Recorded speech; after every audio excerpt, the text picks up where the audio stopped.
Magandang araw Pilipinas, narito ang inyong mga balita ngayong araw. Mainit na usapin ngayon sa politika ang pagbultsak ni Vice Presidente Inday Sara Duterte laban kay Pangulong Ferdinand Cuting Jr. Sa kabila ng kanilang alyansa, tila nagkakaroon ng lamat ang kanilang relasyon matapos ang mga ibinunyag ni VP Sara. Sa isang makapangyarihang pahayag, inakusahan ni VP Sara si BBM ng pagkakaroon ng mga kahiyanaan sa pamahalaan na aniyay nagdudulot ng kahirapan sa taong bayan. Kasama rin sa kanyang mga revelasyon ay ang di umano'y katiwalian at hindi tamang paggamit ng pondo ng gobyerno. Ang mga aligasyon na ito ay agad na nagdulot ng iba't ibang reaksyon mula sa publiko at sa mga kapwa-opisyal ng gobyerno. Sa gitna ng kontrobersyang ito, napansin ang patatahimik ni unang ginang Liza Atanas Magz at House Speaker Martin Romualdez. Ang kanilang pananahimik ay naging usap-usapan at nagbigay daan sa espekulasyon kung may katotohanan nga ba ang mga paratang ni VP Sara. Hanggang sa kasalukuyan, wala pang opisyal na pahayag mula sa kampo ng Pangulo o mula sa kinaginang Liza Atanas Magz at House Speaker. Patuloy naming tututukan ang isyong ito at abangan ang mga susunod na kabanata sa pamumulitika sa ating bansa. At yan nga ang balitang ating pakatutukan. Ngunit bagong lahat, siguraduhin mag-subscribe at i-hit ang notification bell para sa patuloy na pagtutok sa mga sulap ng bagong balita sa tunay na boses ng masa.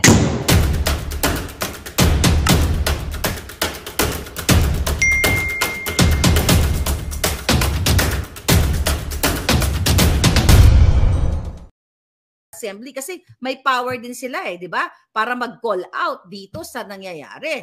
Although they can express opinion na mali yung ginagawa. Let's say for example, ako ay from where? Let's say Thailand.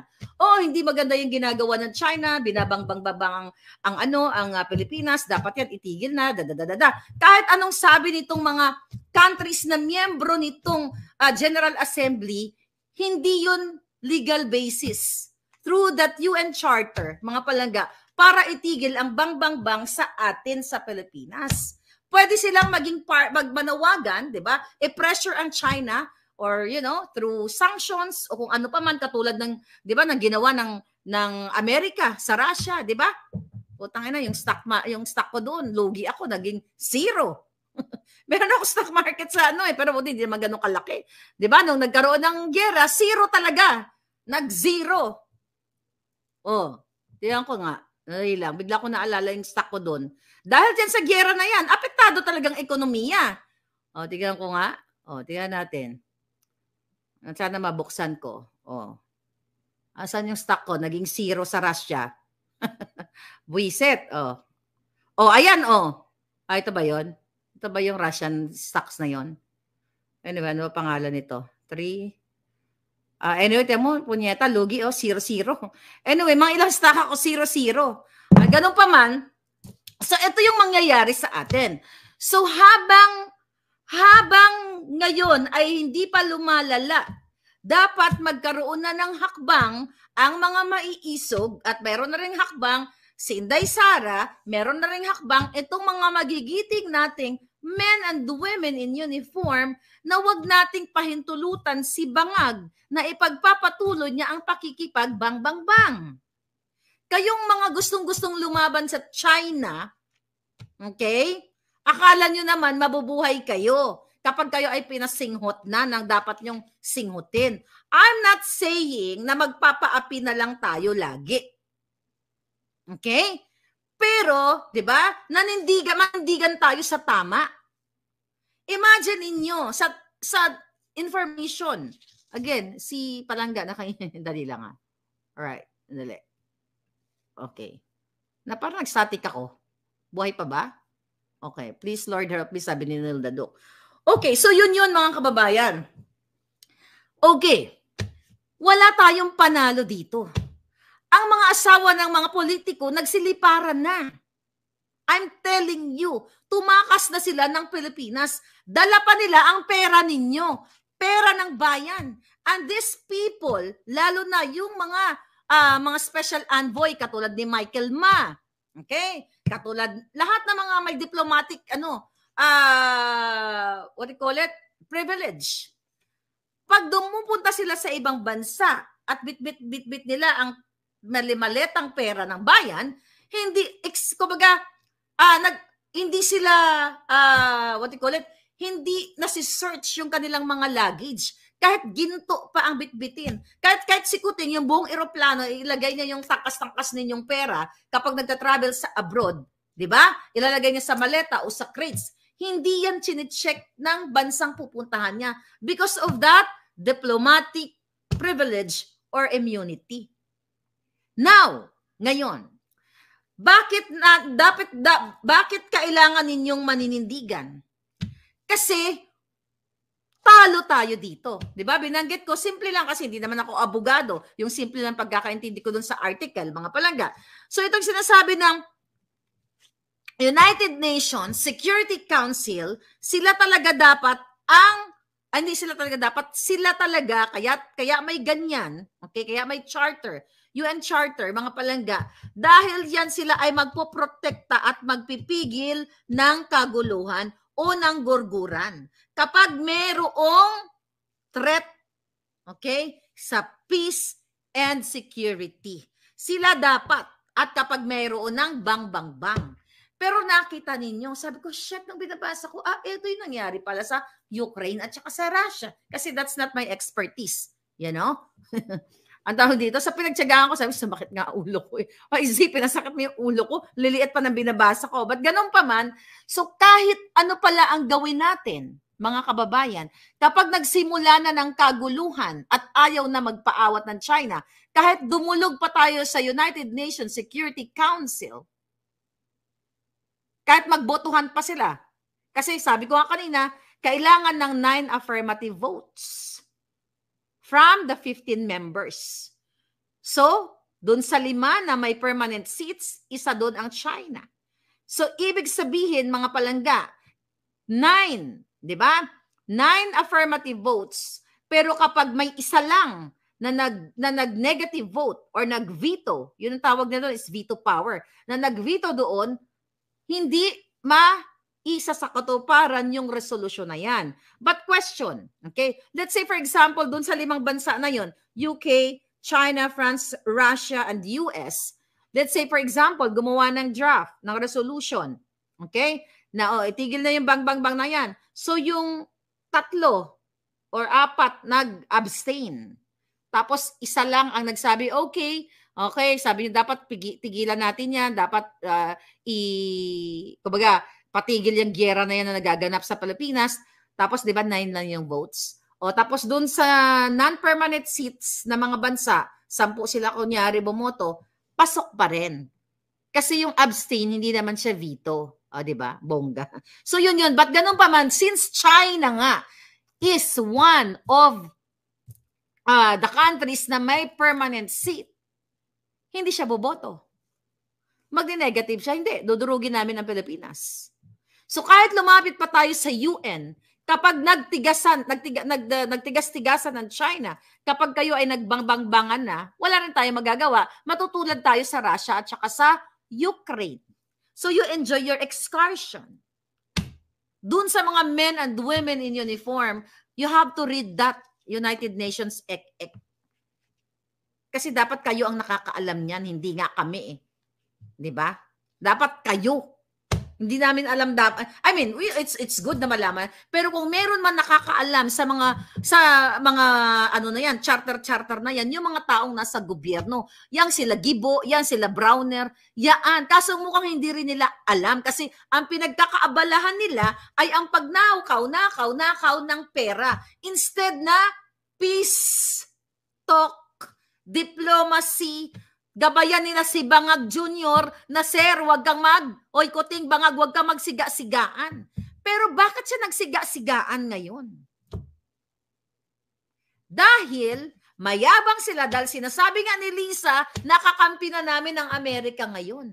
Hanggang kailan namin kayo kakampi? Pwede namin kayong itapon sa Komunoy. Lisa, tandaan mo. Yan yon mga palangga. Yan ang pangyayari dyan. So, wala tayong panalo dyan sa kaguluhan na yan.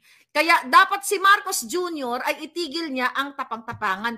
Pero kung titignan mo, kung first day pa lang ng panunungkulan ni Bangag ay gusto niya ng peace talks.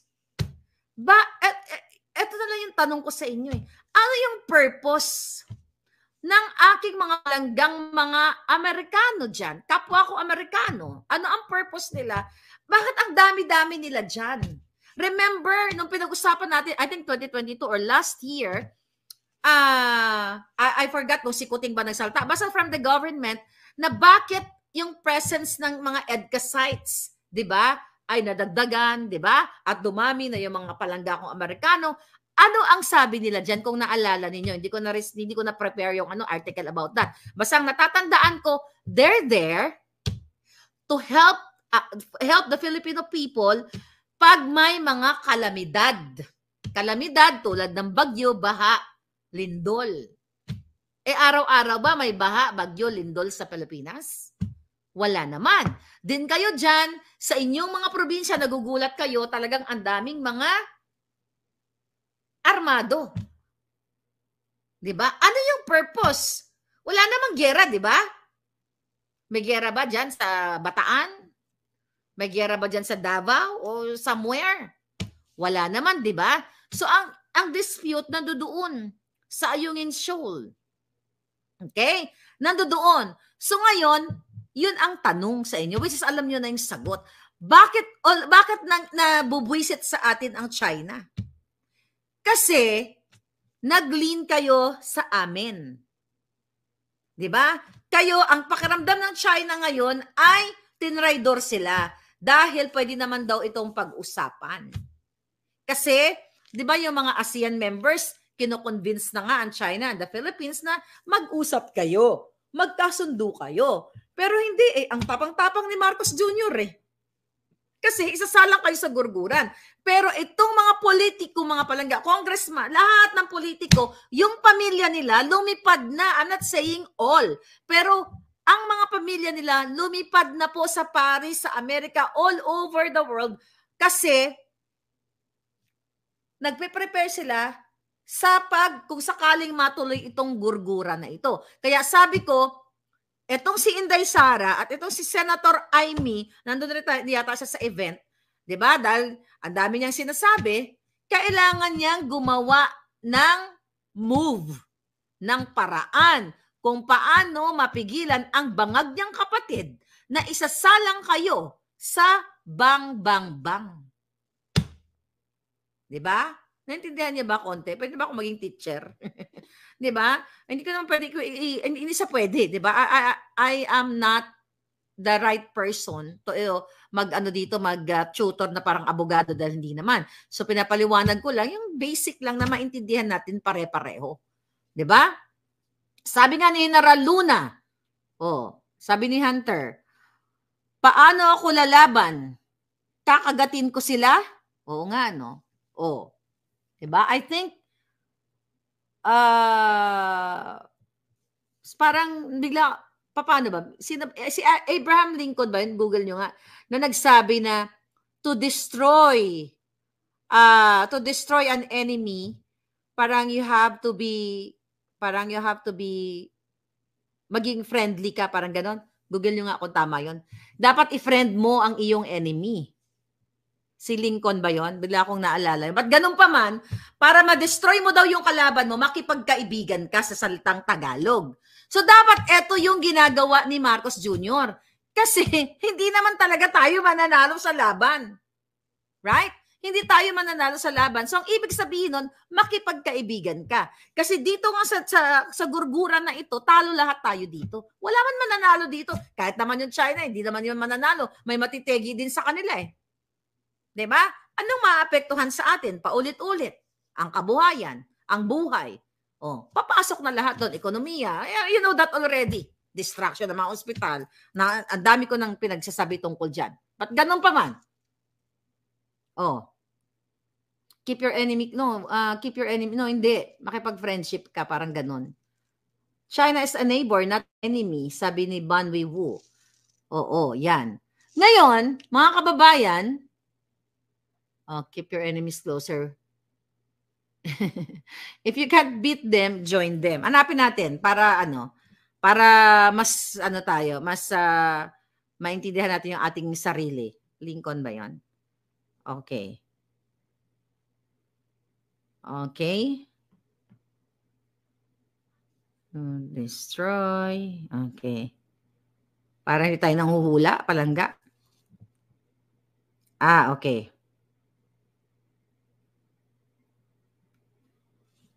Ba't hindi nawala?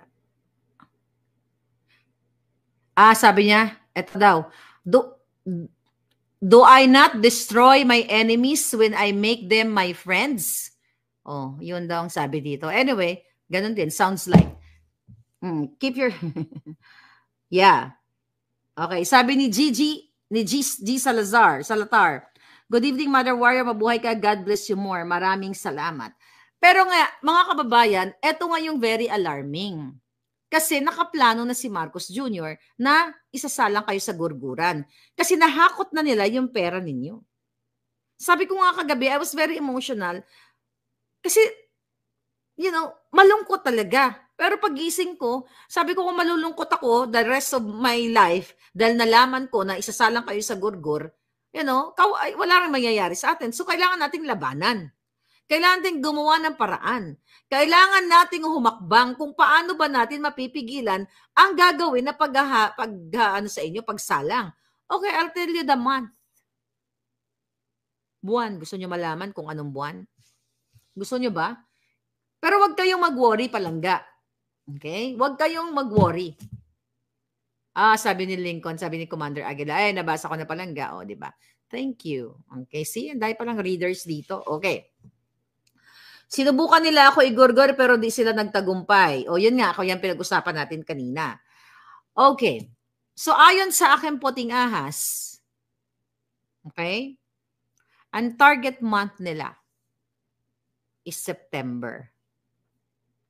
Pero baka by September, iba na presidente nyo. Yan po ang target month ng gurguran. Pero, hindi ko sinabi na exactly mangyayari yon. Kaya nga sabi ko, sana magkaroon ng change of hearts ang mga military, ang mga polis, na isasalang kayo ng bangag na gobyernong ito. Sana, pigilan nyo si bangag. Ba't di na lang kaya siya yung torjakin nyo? Di ba? Mukhang kulang sa torjak yung wet packs niya. Sorry palangga. Kailangan nating i-lighten ito.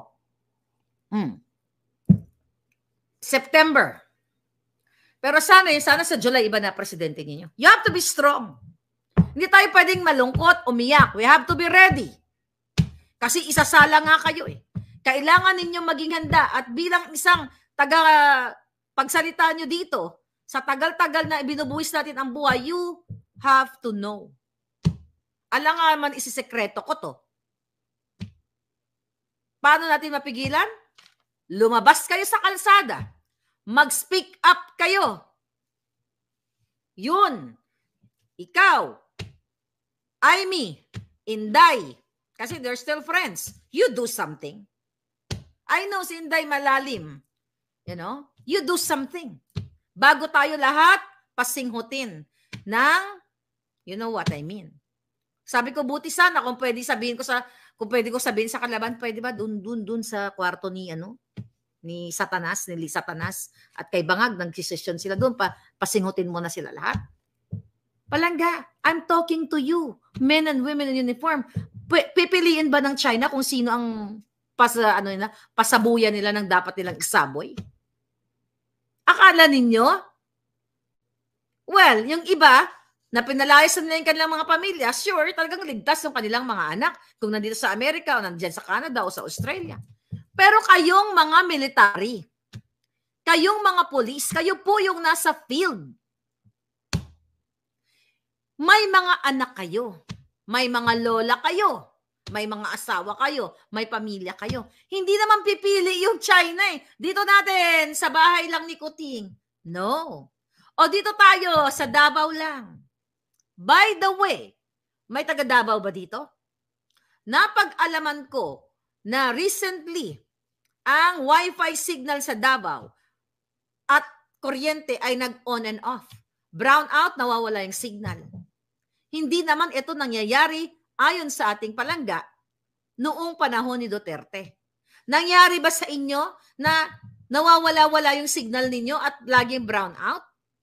Taga Davao, magsalita kayo. Is that true? Nang signal ninyo nawawala-wala, humihina. Christine? Oh. Yan ang nakarating sa akin information kanina. Kasi may tinatawagan akong taga Davao, napuputol-putol kami. So nag-text na lang kami ng bonggang-bongga. Tama ba? Ako. Wala namang brownout pero signal. Oh, okay. Signal. Yung signal. Actually, more on signal. Anong ibig sabihin yan? Ito yung kung liwanagin ninyo ang inyong mga alindog, ang inyong mga jutak, mga jutak. Sabi ko nga, pag sumiklab ang mga gurguran, hindi na tayo magkikitaan. Puputulin. Putol na, hindi puputulin. Putol yan. Wi-Fi nyo putol. Water supply putol. Kuryente putol. Pati julo nyo putol. You know what I mean? Mahina daw yung signal. Kasi ngayon pa lang, kinokontrol na ni Bangag yung mga information kasi sila ay bangag at kung ano-ano mga iniisip na gagawin natin. Kasi nga wala sila sa tamang kaisipan at gusto nila kayong isalang sa bang-bang-bang. Worst internet. Naranasan niyo ba yan dati? Answer niyo nga, mga palangga. Dito sa South Cotabato, ayan, si Palangga. Ano nangyari, Ma'am Lydia? Oh, mahina ba dyan internet ninyo? Oh. Tingnan natin kasi may tumawag na puting ahas. Ang puting ahas, taga Davao yun eh. Baka may information. Oh my gosh. What? Oh.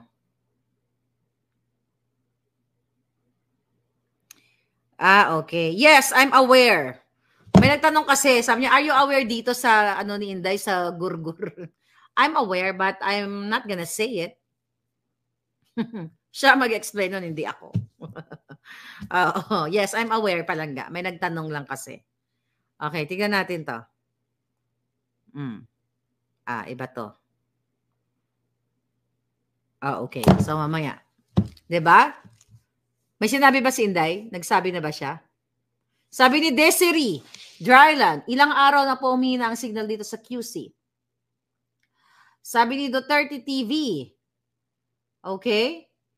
Talagang mahina. North Cotabato, nawala na. Nawawala internet signal, putol-putol. Okay? So, yun na nga, mga kababayan. Gurgurin na si Bangag para hindi na madamay. Sabi ni Ace. Gurgurin na daw si Bangag. Ano daw? Sabi ni Chloe, good evening po. Thank you, Chloe.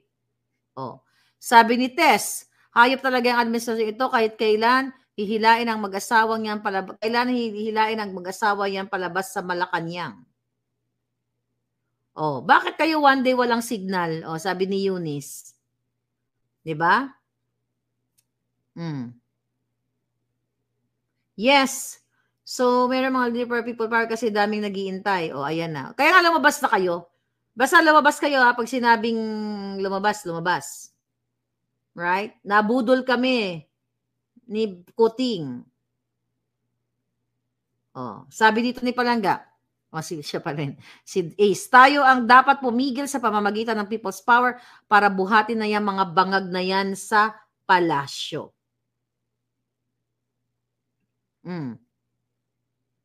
Laging brown out daw sa Dinagat Island.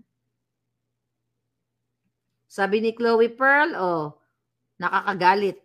Dapat gurgurin lahat. Okay? Yeah. Sabi ni Nano, pistok, pisti nga bibi. pisti gaatay. Alright.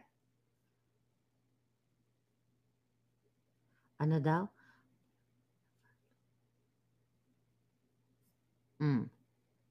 Mga OFW. Ano daw? Ito. Mga OFW po, sabihin niyo family niyo, labas tayo. Stress na kami kay Bangag. Okay. Okay, i-require nilang lahat mga lalaking legal age, isa lang sa giyera. Kung kailangan talaga kasi ng kaguluhan, pabor naman ako dyan. Pero hindi na nga, we cannot afford na para makipaggurguran. Di ba, imagine nyo, mga palangga, ni sa hinagap nung tayo ay nangampanya kay Bangag na hindi natin to naisip. Ay, hindi siya naisip eh. Hindi natin ina-expect na mangyayari yun dahil sa kanyang kasinungalingan na nasa gitna lang tayo between China and the US. O nasa gitna lang pala kayo between sa amin at dito sa China. Di ba? Pero nag-iba na. Yung walang backbone na si Marcos Jr. ay nagsiga-sigaan na siya. At wala siyang pakialam sa inyo. Believe me. Nakikita nyo? Walang pakialam sa inyo ang bangag na presidente. Dahil kung meron siyang pakialam sa inyo, yung 800 billion na unprogrammed funds, yung 90 billion from PhilHealth downloaded sa kanila, ang Department of Agriculture, lahat na ng departamento ay pinagnanakawan nila. Kung may pagmamahal sila sa inyo, hindi nila ginagawa yun. Wala silang pakialam sa inyo, mga gurgor. Wala. Traidor sila. Tignan mo nga ginawa kay Inday. Si Inday ang dahilan kung bakit si Kuting ay nanalo. Benudol. Gusto siyang gurgurin pero hindi sila nagtagumpay. Yan ang halimbawa ng isang taksil at traidor sa isang kaibigan. Ang tanong, ano ba, sige nga, mag-isip nga kayo, ano ba ang ginawa ni Inday na pagtatraidor sa kanila? Wala. Pero si Bangag at ang kanyang asawang Bartek, sobrang insecure kay Inday Sara. Kasi itong si Bartek Lisa ay makyoho.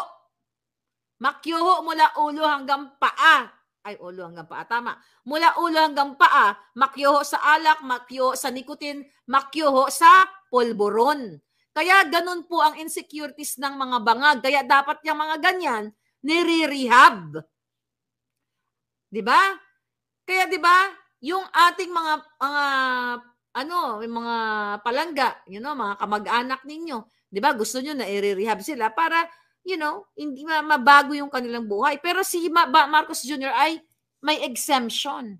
Why? Kasi siya ay hinahawakan niya ang pera ng bayan at sinasalang kayo sa kaguluhan. So, ibang-iba dun sa ordinaryong citizen na nalulung sa masamang bisyo sa pulburon compare dito sa mga bangag na ito. Dahil sila mismo dyan sa Malacanang ay nagsisinghutan. Kaya ganito yung way nila para patakbuhin ang bansa. Iba-iba ang statement. Sabi ni Teodoro, merong aggression o merong talagang girian doon sa Ayungin Shoal. Sabi ni Bersamin, wala, misunderstanding lang. O, si Bangag pa iba-iba din. Yan yung napapala, okay? Kapag hindi synchronize o hindi systematic ang pag-iisip ng isang namumuno. Kumbaga, iba-ibang direksyon, gumaganon, sabog. Kaya ang magiging buhay ng Pilipino, sabog din. Kasi bangag yung inyong presidente. Di ba? Oh. Sabi ni Mary Chris, si Tamba na groundbreaking sa Manila, nagpapagawa ng cancer center sa ospital ng sa tatay ata niya nakapangalan, samantalang si Yormi nagpagawa ng bagong ospital ng Manila na may helipad. Ay, may ano ba siya? May pinagawa si Tambalusos. Ay, mga yan. Yung Tambalusos yan, dapat yan puksain. Dapat yan, wakasan nyo na sila. By speaking up. Get out. Pero hold your horses. May schedule yan. Abangan natin kung kailan ang schedule.